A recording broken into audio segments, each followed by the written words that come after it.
ఆసక్తి కలిగి ఈదిళ్ళంట తిరిగి ఎందుకు ఈ పని చేస్తున్నారని మీరు ఒకసారి ఆలోచించాలి. ఎందుకంటే ఈరోజు మనం చూడగలిగితే సోషల్ మీడియా ద్వారా, యూట్యూబ్ల ద్వారా ఎన్నో విధాలుగా మనం చూస్తే ఎంతోమంది పిల్లలు ఈ చెడు వ్యసనాలకు బానిసలైపోయి, డ్రగ్స్కి అలవాటు పడిపోయి, తాగుడికి, వ్యసనాలకి అన్నిటికీ అలవాటు పడిపోయి ఎంతోమంది తల్లిదండ్రుల మాట వినక విచ్చలవిడిగా తిరుగుతూ వారి జీవితాలను నాశనం చేసుకుంటున్న తరుణంలో ఈ పిల్లలకి చిన్న వయసు నుంచే దేవుని యొక్క భక్తి అంటే ఏంటో, దేవుని యొక్క మాటల విలువేంటో తెలియపరచాలంటే మా ప్రయత్నం. ఎందుకంటే ఇది ఒక కులానికి మతానికి చెందింది కాదండి. దేవుడు అంటే మహాదేవుడు. ఆయన పరలోకమందున్నాడు. సర్వ సృష్టిని కలుగజేసి సర్వ మానవులందరినీ పెంచి పోషిస్తున్నాడు. ఏంటి? సర్వ మానవులందరినీ పెంచి పోషిస్తున్నాడు. ఉదయాన్ని వచ్చి మీకు సూర్యుడిని వెలుగునిస్తున్నాడు, చంద్రుడు వచ్చి ఋతువులు కలుగు చేస్తున్నాడు, కాలాల అనుకూలంగా వర్షాలు పడుతున్నాయి, పంటలు పండుతున్నాయి. ఇవన్నీ ఎవరు చేస్తున్నారంటే మానవుడికి సాధ్యం కాదు, దేవుడికే సాధ్యమైనది. దేవుడికే సాధ్యమైనది. అలాగని జీవాన్ని, ఊపిరిని దయచేసి మనం నిద్రపోతున్నప్పుడు కూడా మనలో శ్వాస నిశ్వాసం వెళ్తూ మనల్ని బ్రతికిస్తుంది. అంటే కాలానుకూలంగా మానవుడు కూడా దేవుని వల్లే బ్రతుకుతున్నాడని మనం ఆలోచించాలి. ఎందుకంటే ఈరోజు పుట్టినప్పటి నుంచి చచ్చేంత వరకు కూడా, చనిపోయినంత వరకు కూడా దేవుడు కాపుదల అనేది మానవుడి మీద ఉంది. అయినప్పటికీ కూడా మానవుడు పట్టించుకోవట్లేదు, మానవుడు గ్రహించటం లేదు.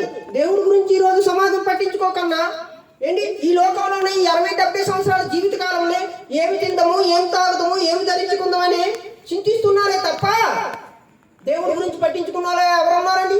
అందుకే దేవుడి గురించి ఎవరు పట్టించుకోలేదు కనుకనే 2026 సంవత్సరాల క్రితం ఈ భూమి మీదకి మానవుడిగా జన్మించాడు యేసుక్రీస్తు వారు. జన్మించి ఇదిగో నేను ఈ లోకానికి వచ్చానంటే నా ఇష్టాన్ని నెరవేర్చుకోవడానికి కాదు, నన్ను పంపినవాడు అంటే నాకును మీకును దేవుడు ఒకడు ఉన్నాడు పరలోకమందు. ఆయన సర్వ సృష్టికర్త, ఆయన సర్వమును కలుగు చేసిన వాడు, నన్నును మిమ్మల్ని ఈ భూమి మీద పుట్టించిన వాడు కనుక ఆయన ఈ లోకానికి నన్ను ఎందుకు పంపాడో అనే దాన్ని మీకు తెలియపరచడానికి వచ్చానని యేసుక్రీస్తు వారు తెలియపరిచాడు ఈ రోజు ప్రజలకి.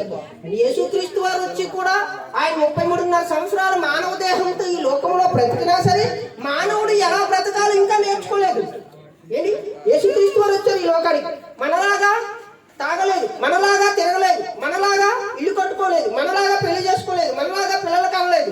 మరి ఎందుకు ఆయన ఇచ్చాడు ఈ లోకానికంటే మానవుడు ఈ లోకంలో ఎలా బ్రతకాలో, మరణించిన తర్వాత మానవుడు ఎక్కడికి వెళ్ళాలో అని రుజువులు చూపించాడు. అంటే ఆయన ఏంటి 33.5 సంవత్సరాలు శరీరాకారంతో ఉన్నప్పుడు యేసుక్రీస్తు వారు ఎందుకు చనిపోయి తిరిగి లేచి సమాధి చేయబడి తిరిగి లేచాడంటే మనిషి దేహాన్ని ఎంత పవిత్రంగా దాచుకోవాలో నిరూపించాడు యేసుక్రీస్తు వారు. ఎందుకంటే ఏదో ఒక రోజు మనం చనిపోతాం. చనిపోయిన తర్వాత ఈ దేహాన్ని నడిపించే ఆత్మ ఉందే, మనల్ని నడిపించే శక్తి ఆత్మ. ఆ ఆత్మ స్వర్గానికి చేరుకోవాలి.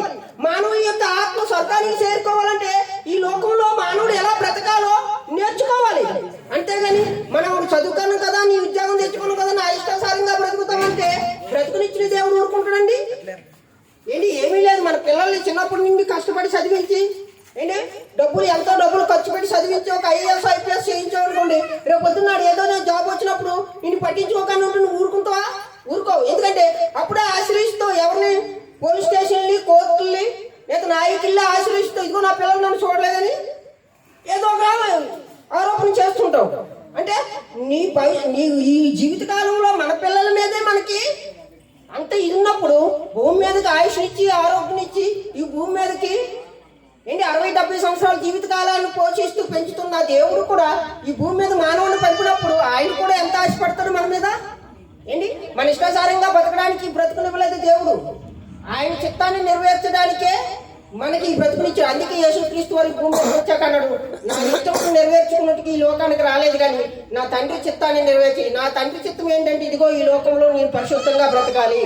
ఈ మానవులు పాపం చేస్తే చేసిన పాపాలని మనిషి తెలుసుకొని ఆ దేవుడి దగ్గరికి వెళ్ళి పశ్చాత్తాపం పడి ఆ పాపాన్ని విడిచిపెట్టి మనిషి పరిశుద్ధపరచబడాలంటే మనిషికి పాప విమోచన కొరకు ఏదైనా పరిశుద్ధమైనది కావాలి అంటే ఆయన రక్తం ఈ భూమి మీద చిందింపబడాలి. అందుకే యేసు యొక్క రక్తము ప్రతి పాపం నుంచి మానవులు పవిత్రపరుస్తుంది కనుక మీరు ఆలోచించండి. ఇది కులానికి మతానికి చెందింది కాదు, పరలోకానికి ఒక మార్గం కనుక ఆ మార్గం గుండా వెళ్ళడానికి మీరు ప్రయత్నిస్తారని, యేసుక్రీస్తు నమ్ముతారని మనందరి